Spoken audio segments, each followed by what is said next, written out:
Hello বন্ধুরা, আজকে আমি বানাবো শাক কুমড়োর ডগা দিয়ে 5 রকম তরকারি দিয়ে একটা সবজি, যেটার মধ্যে কাঁঠালের বীজ আছে।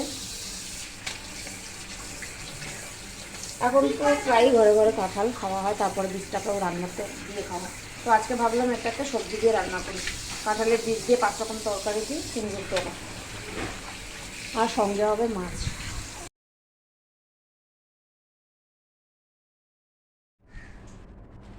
তেলটা গরম হয়ে গেছে, বড়িগুলো ছেড়ে দিলাম।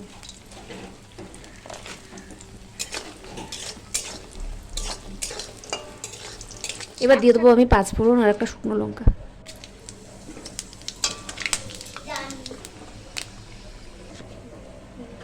সবজিগুলো এবারে ছেড়ে দিচ্ছি।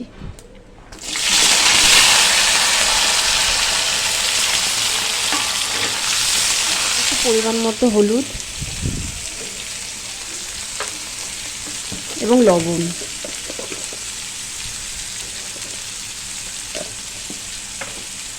নেড়ে চেড়ে আমি শাকটা দিয়ে দেবো।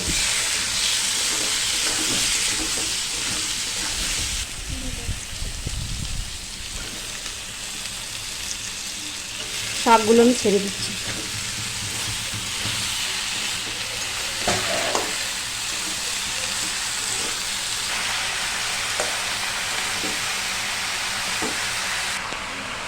কাঁচা লঙ্কা দিয়ে দিচ্ছি। নাড়াচাড়া হোক, তারপর জল, পরিমাণ মতো জল দিয়ে দিচ্ছি।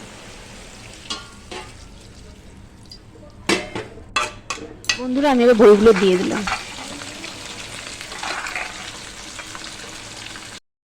বন্ধুরা, এইসব শাকে একটু দুধ দিলে ভালো লাগে, তো আমি দিয়ে দিচ্ছি একটু লিকুইড দুধ।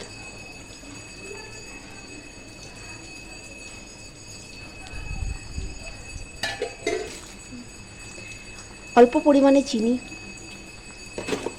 শাকে চিনি না দিলে ভালো লাগে না। দেবো একটু কাঁচা সর্ষের তেল।